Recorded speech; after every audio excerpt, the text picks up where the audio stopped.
Bonjour Monsieur Mbelou. Bonjour Monsieur Etienne Nandou. Bienvenue sur Congo One.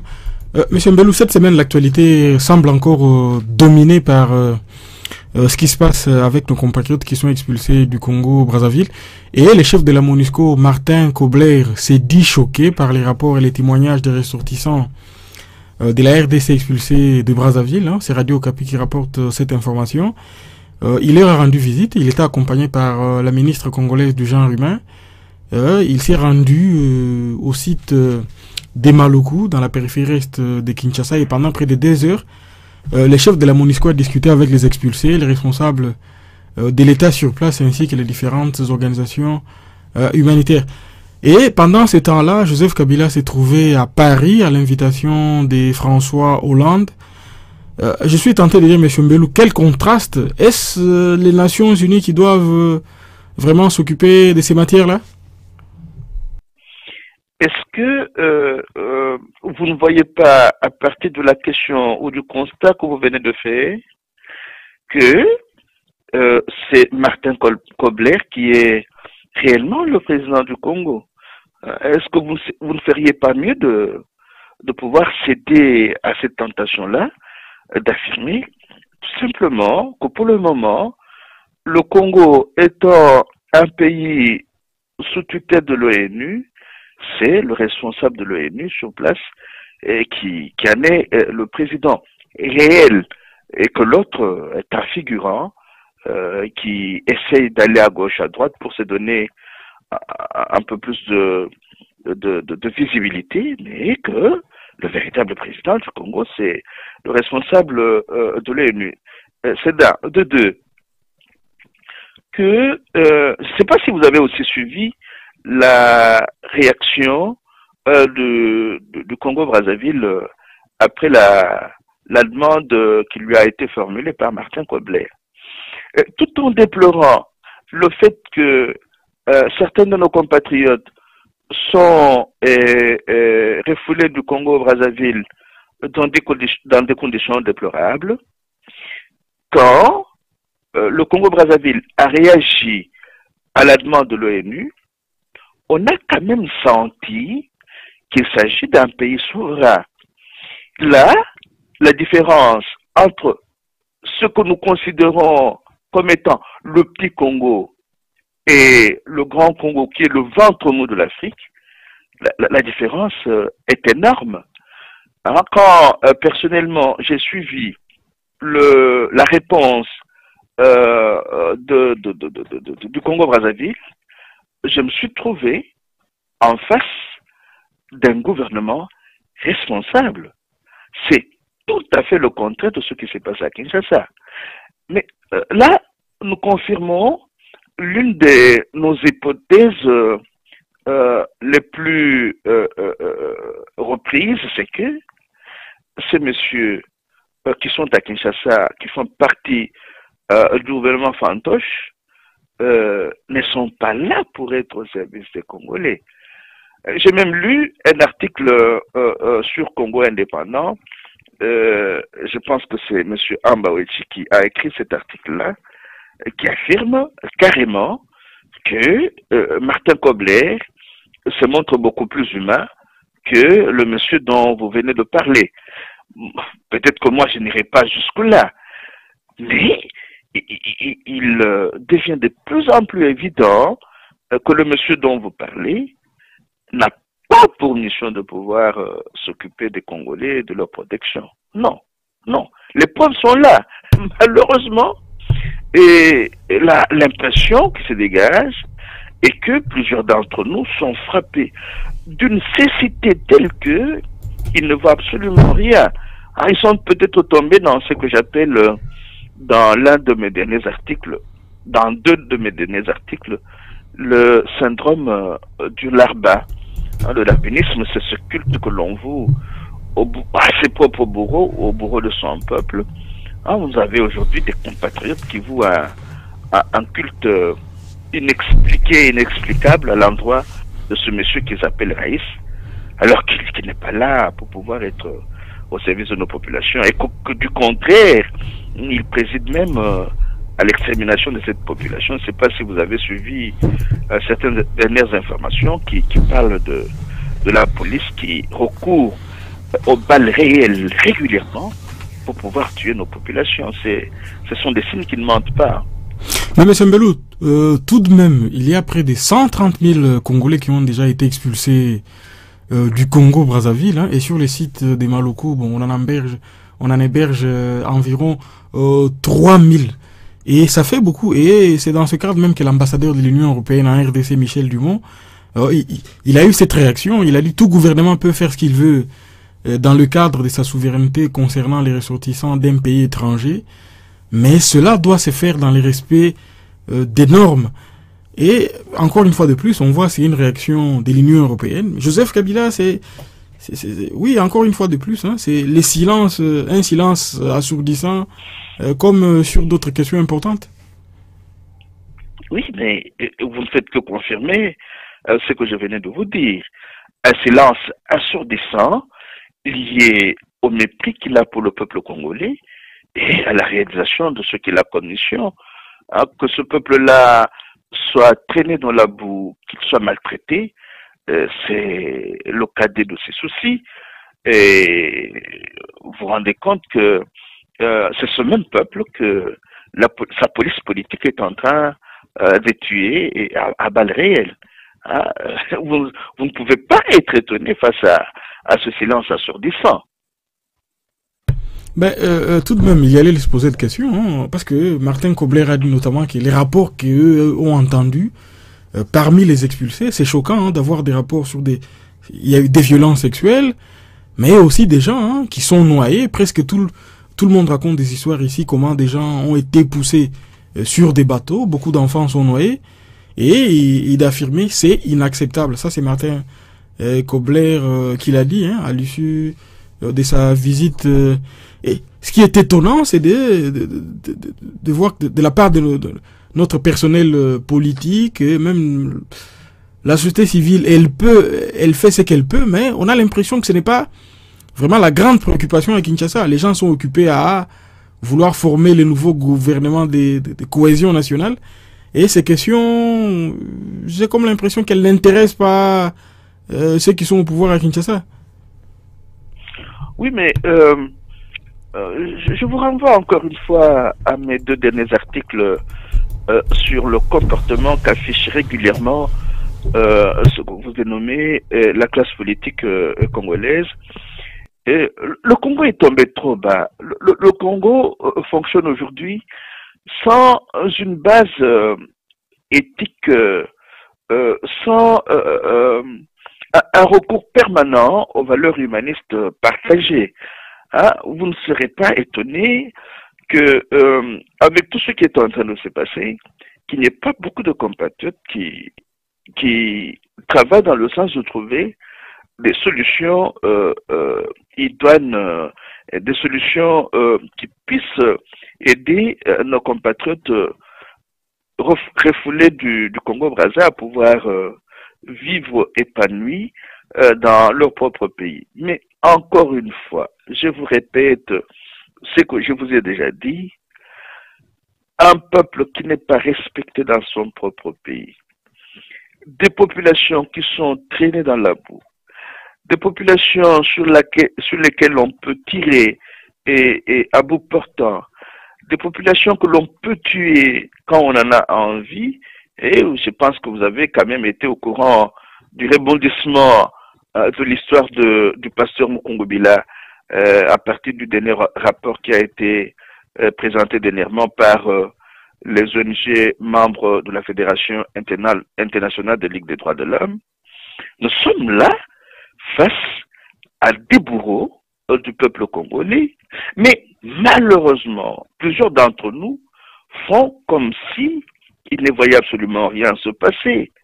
Alors, le Congo est tombé trop bas et il y a une urgence, c'est de pouvoir refaire de ce pays-là, de pouvoir le refonder et en refaire un État constitutionnel, un État de droit, un État où les peuples peuvent être purement et simplement respectés. Or, pour le moment, le Congo est une néocolonie de la communauté occidentale. Le Congo est sous la tutelle de l'ONU. Le Congo est un pays sous occupation. Le Congo est un État manqué, failli. Il faut peut-être chercher à travailler pour refonder l'État. Et à ce moment-là, les problèmes connexes pourront petit à petit trouver leur solution. Vous ne pouvez pas trouver des solutions à des questions telles que celles face auxquelles nos populations sont en train de faire face aujourd'hui, sans un minimum d'état de droit, d'état constitutionnel. Non, c'est difficile et même, je n'irai pas jusqu'à dire que c'est impossible, mais il y a un premier pas à pouvoir effectuer, c'est de pouvoir faire du Congo un État. Et dans cette situation, ce sont les Congolais de la société civile qui battent les pavés. Par exemple, à Kinshasa, ce sont des femmes qui ont organisé une manifestation pour condamner les exactions qui sont commises contre leurs compatriotes expulsés de Brazzaville. Elles ont, pour se faire adresser un mémorandum le lundi 26 mai, contenant leurs protestations au cours diplomatique accrédité en RDC. Monsieur Mbelou, une fois de plus, je me répète, on voit bien que, bon, il semble que c'est l'opinion publique qui soit plus préoccupée sur cette question que nos gouvernants politiques. Par exemple, je vous rappelle, par exemple, ce qui s'est passé il y a une semaine en France, où des Congolais avaient pris d'assaut l'ambassade pour protester également par rapport à cette situation. Oui, mais là, je trouve que c'est un bon signe. Hein. Ah, vous savez que dans ma langue vernaculaire, un adage dit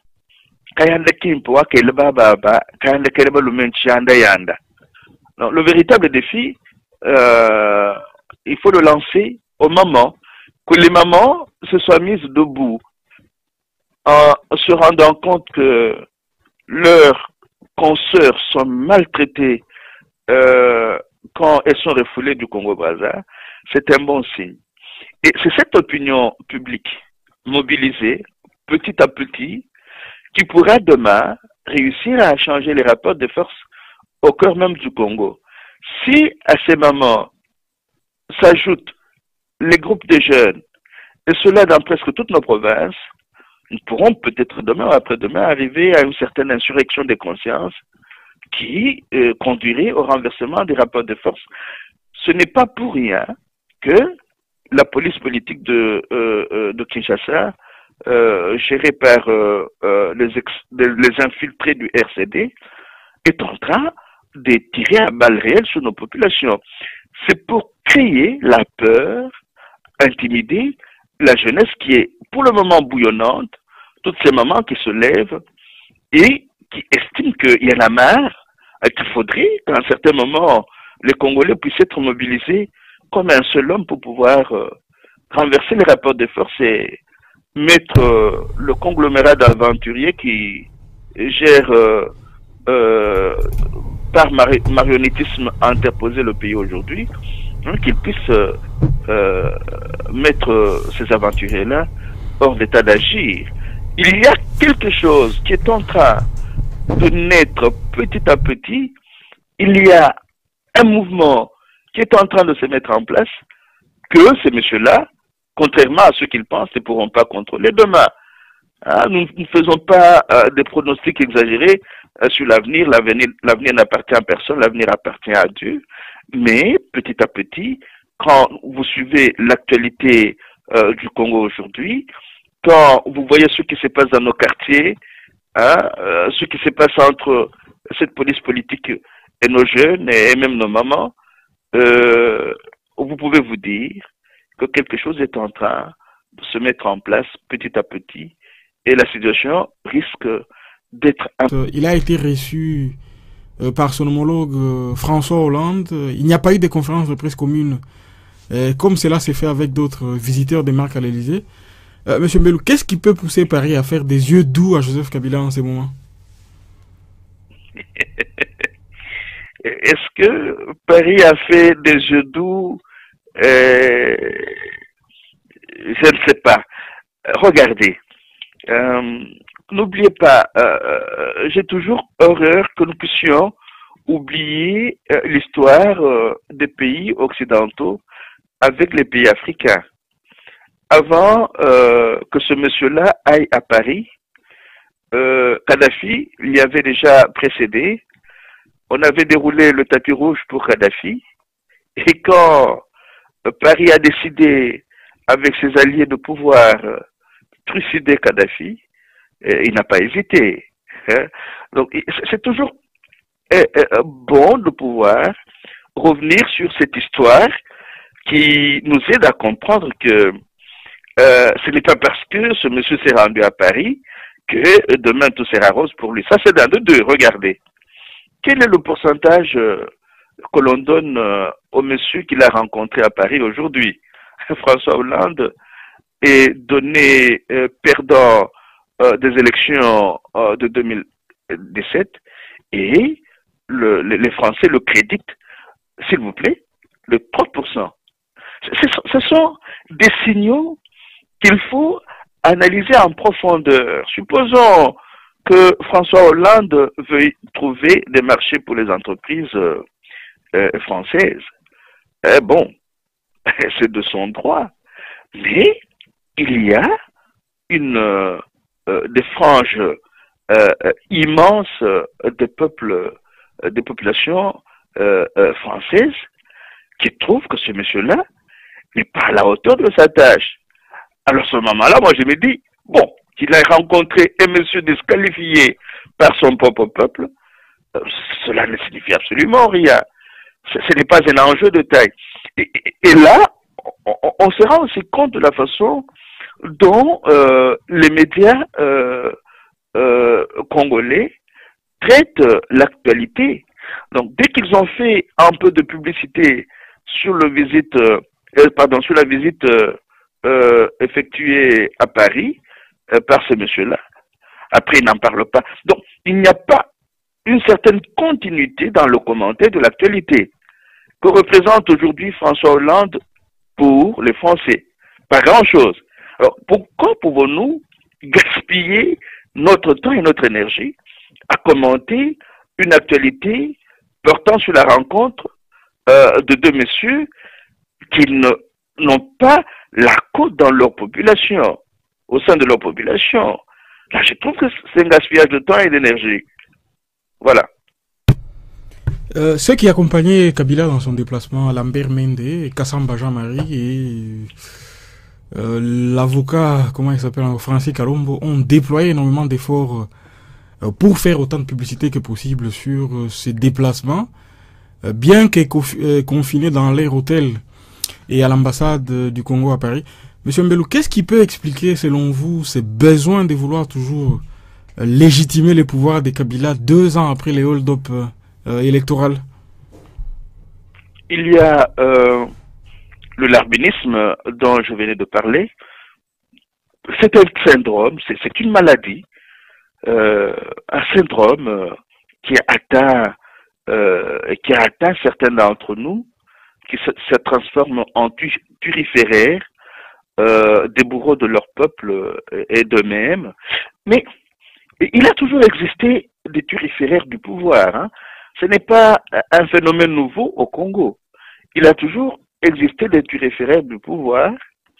Et quand vous examinez par où un monsieur comme Lambert Mende est passé pour pouvoir travailler et là où il travaille aujourd'hui, vous comprenez que vous ne serez pas surpris que demain, il se fasse turiféraire de celui qui pourra remplacer celui qui est là aujourd'hui. Donc, nous sommes habitués depuis Mobutu à voir dans la compagnie des nègres de service de la communauté occidentale certains flatteurs, certains turiféraires, mais qui ne passent pas avec celui qu'ils encensent. Hein. Ah, je ne sais pas si vous vous rendez compte qu'après Mobutu, beaucoup de Mobutistes se sont retrouvés au Sénat, au gouvernement et dans certaines institutions actuelles du pays. Ils jouent leur rôle, ils jouent leur carte de turiféraires et de flatteurs, en attendant que celui qu'ils flattent, comme on dit, tout flatteur vit aux dépens de celui qui l'écoute, celui qu'ils flattent passe, et ils pourront déployer encore beaucoup d'énergie et beaucoup d'efforts pour pouvoir... c'est un problème de la politique du ventre. Hein, du moment qu'on envoie ses enfants à l'école et que l'on sait manger et boire, avoir une dip et une maison, le sens patriotique passe par là et ça ne signifie plus rien. Donc, nous connaissons une période de transition qui dure et il est possible que demain, cette espèce de politique ailleurs puisse disparaître parce qu'on ne peut pas comprendre qu'un pays aussi grand que le nôtre, un pays aussi potentiellement riche que le nôtre, puisse occuper le dernier plan dans la classification des pays du monde et que l'on trouve toujours des compatriotes qui soient les turiféraires, les flatteurs de celui qu'ils supposent être le président du Congo alors qu'il n'en est pas question.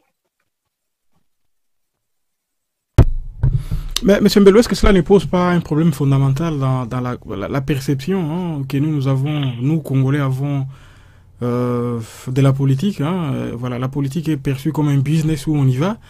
Parce que, pour parler de cette communication tous azimuts qu'il y a eu à Paris, M. Mende a certainement payé des gens pour lui amener quelques Congolais à l'ambassade et faire cette conférence de presse. Cette communication, semble-t-il, elle est plus destinée peut-être à ceux qui sont à Kinshasa de voir qu'il y aurait une certaine légitimité du pouvoir de Kinshasa qui serait connue à l'étranger. Pourquoi constamment cet effort de faire cette communication artificielle qu'on peut appeler aussi une communication du mensonge de la part de Lambert Mende? Mais pour répondre à la politique du ventre, il y a ça. Mais regardez, et je m'excuse qu'on puisse se limiter en essayant de faire allusion à la politique du ventre au Congo. Aujourd'hui, à travers le monde, il y a comme une disqualification de la politique au sens noble du terme, c'est-à-dire la politique comme service de la cité. Hein? Je ne sais pas si vous avez entendu parler des affaires qui sont en train de se passer en France aujourd'hui avec le président de l'UMP, Jean-François Copé. Tout tourne autour de l'argent. Il y a quand même au cœur de notre siècle quelque chose de perdu. La politique au sens noble du terme ne semble pas dire grand-chose à ceux qui prétendent en avoir fait une carrière. Mais, je vous l'ai dit et je le répète, il y a chez nous une option pour la politique du ventre, une option fondée sur l'égoïsme, l'individualisme et le service de ses intérêts privés, un point, un trait.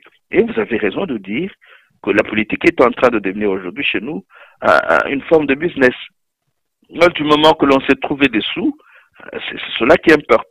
Le reste, le service de la société, de ses compatriotes, passe à l'arrière-plan. Très bien. Le 1er juin de cette année, cela va faire 4 ans que le défenseur des droits de l'homme Floribert Chebeya a été assassiné au Congo. Et, M. Mbello, le procès qui a été organisé pour connaître la vérité dans cette affaire n'a toujours pas abouti. Et Joseph Kabila lui-même avait promis à François Hollande, pour qu'il vienne à Kinshasa, participer au sommet de la francophonie, il avait promis la mise en place d'une commission nationale des droits de l'homme, une institution d'appui à la démocratie, dont on n'a pas encore vu le jour jusqu'aujourd'hui. Et les procès en lui-même, il n'a pas abouti. Mais ça n'a pas empêché François Hollande de l'inviter en France. Est-ce que saura-t-on la vérité un jour sur cette affaire? Ou bien faut-il compter sur l'extérieur pour que voilà, ce que vous appelez la communauté occidentale fasse pression pour que la justice puisse passer dans cette affaire?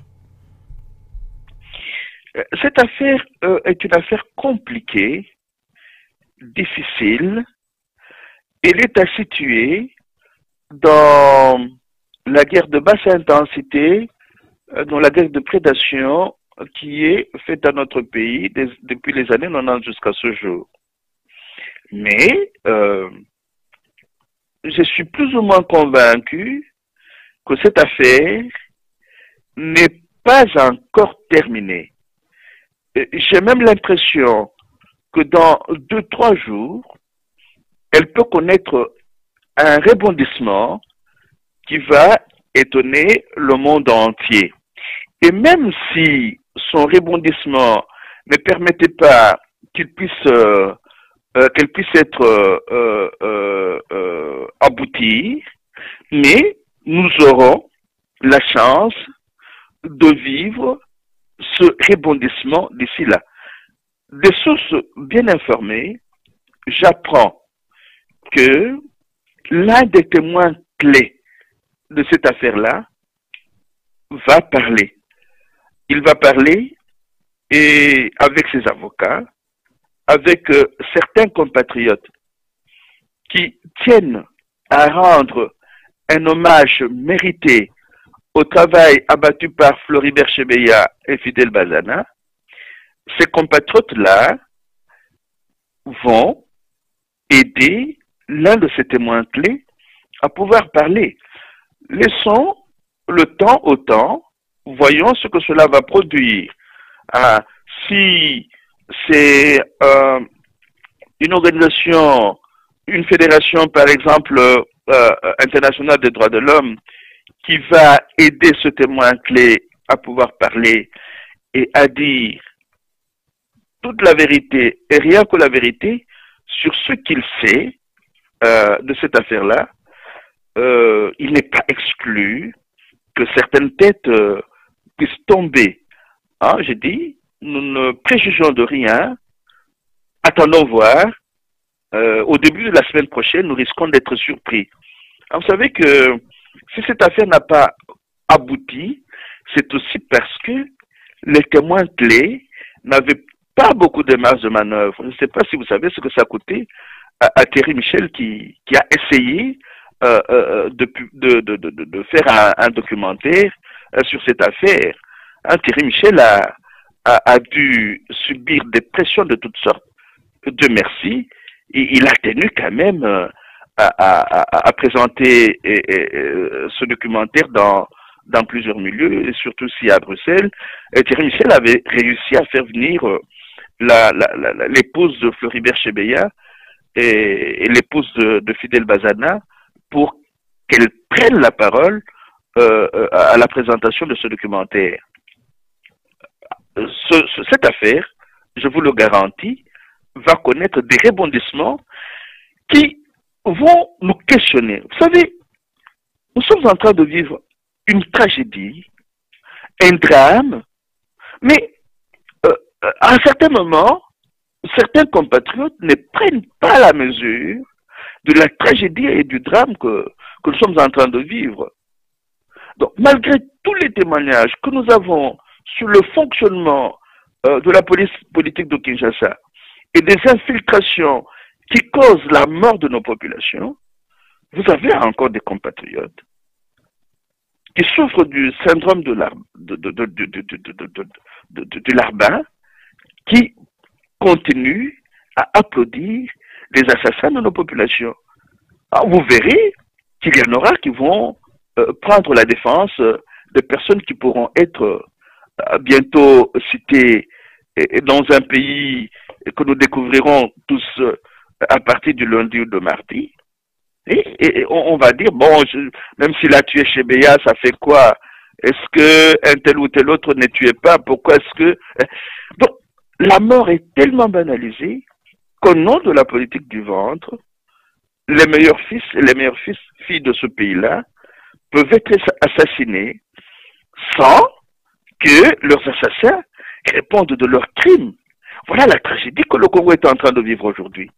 Les assassins des Congolais, leurs meurtriers, ceux qui commettent les crimes contre l'humanité, ceux qui commettent les crimes de guerre, sont dans les rangs des gouvernants du Congo Alors que ceux qui luttent pour un Congo libre et prospère sont emprisonnés, comme les Joe Mindongala, et ceux qui ont été emprisonnés après l'assassinat de Laurent Désiré Kabila, qui n'ont été impliqués, selon les dires des proches de Laurent Désiré Kabila, qui n'ont été impliqués ni de près ni de loin, croupissent encore en prison aujourd'hui, pendant que les véritables assassins, criminels, sont en train de circuler, ils vont d'un pays à l'autre, comme si de rien n'était. Donc, sans une sérieuse justice transitionnelle dans ce pays-là, une justice qui essaie de répertorier tous ces crimes qui ont été commis, ne fût-ce que pour le respect de la mémoire des victimes de ces criminels, sans une justice transitionnelle, le Congo aura réellement maille à partir sur de nouvelles bases. Très bien, pour finir un mot sur la conférence que vous avez tenue à Genève le 26 mai 2014. Elle était intitulée Commission Justice, Vérité, Réconciliation et Fédération panafricaine Pacifique.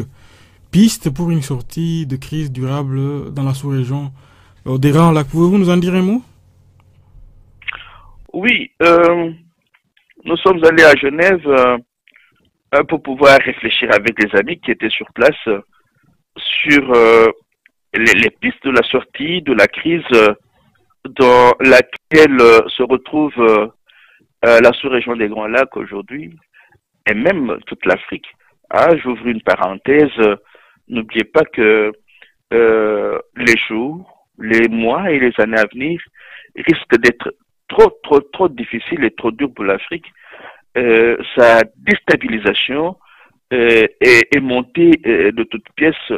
La guerre contre le terrorisme va bientôt reprendre son cheval de bataille en Afrique.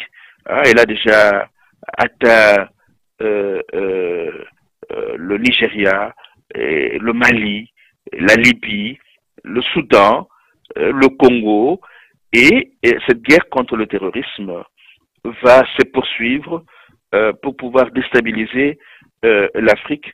Je peux en dire un petit mot après en revenant d'abord sur la conférence. Donc la conférence, c'est aller dans le sens de pouvoir trouver des pistes de sortie de la crise dans laquelle la sous-région des Grands Lacs se retrouve aujourd'hui. Et ma proposition à moi est que le Congo et les autres pays de la sous-région des Grands Lacs deviennent d'abord des États constitutionnels et des États de droit.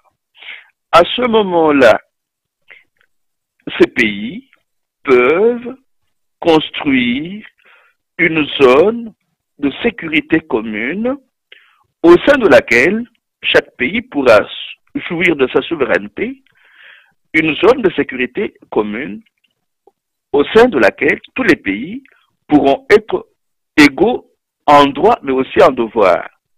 Alors, à partir de cette zone, on pourrait constituer petit à petit, en signant des traités fondés sur la solidarité et la coopération, on pourrait constituer petit à petit une fédération panafricaine pacifique, c'est-à-dire un ensemble des pays jouissant de leur souveraineté, mais qui mettent ensemble leurs forces de sécurité et des forces de sécurité qui puissent devenir panafricaines. Ma conviction est la suivante. Tant que les pays africains assureront chacun pour son compte sa sécurité, nous risquons de ne pas avoir de sécurité du tout en Afrique. Il faudrait que l'Afrique pense de plus en plus à devenir un grand État fédéral avec des services de sécurité unifiés pour pouvoir faire face aux autres grands ensembles comme l'Union européenne, comme la Chine, comme la Fédération de la Russie, comme les États-Unis d'Afrique et d'Amérique. Mais jusqu'à présent, chaque pays africain essaie de se tirer d'affaire comme il l'entend. Et dans l'entretemps, il y a une instrumentalisation de certains services de sécurité des pays africains, comme les services de sécurité de l'Ouganda, du Rwanda et des autres pays, au service des grands ensembles. Alors, il faut déployer des efforts pour rompre avec cette instrumentalisation-là, ce qui est une entreprise très difficile, cela dans la mesure où l'Union africaine a démissionné et elle est majoritairement financée par les grands ensembles extérieurs. Et cela complique sa tâche et facilite son instrumentalisation. Donc, alors là, mais ce qui m'a un peu étonné à la conférence de Genève, je suis content de vous partager cet étonnement, c'est que nous travaillons pendant toute une journée et à la fin de la journée, j'ai eu l'impression qu'on n'a pas tenu compte des exposés qui ont eu lieu au courant de la journée. On nous sort un tas de recommandations qui n'avaient, pour certaines d'entre elles, et plusieurs d'entre elles, qui n'avaient rien à voir avec les conférences qui avaient été tenues. Alors là, nous sommes posés la question de savoir si nous n'avons pas été pris dans un piège. Hein, et je n'ai pas mâché mes mots, je ne suis pas passé par 4 chemins pour dire, pour lever mon doigt et dire aux organisateurs de la conférence qu'il y avait eu, à mon sens, tricherie et que je n'acceptais pas que je me déplace de la Belgique jusqu'à Genève pour qu'on aille me présenter des recommandations qui n'avaient rien à voir avec le travail qui avait été abattu pendant la journée. Une promesse nous avait été faite, une promesse selon laquelle ces recommandations allaient être soumises à ceux qui avaient pris part aux conférences organisées ce jour-là pour qu'ils puissent les amender. Et j'attends jusqu'à ce jour, je n'ai encore rien vu. J'ai peur que certaines d'entre nous ne puissent être utilisées par des forces obscures pour un travail que certaines d'entre nous ne maîtrisent pas. Donc j'ai eu réellement peur à l'étape de Genève et je pense que les erreurs qui ont été commises pourront être corrigées. Je n'ai pas, j'avoue, je n'ai pas mâché mes mots pour dire aux organisateurs de cette conférence qu'ils avaient pris certains d'entre nous pour des cons. Hein, j'espère que les erreurs qui ont été commises pourront être corrigées. Très bien, merci beaucoup, Monsieur Mbelou, et à la semaine prochaine. Merci bien, Monsieur Etienne Nandou, et à la semaine prochaine.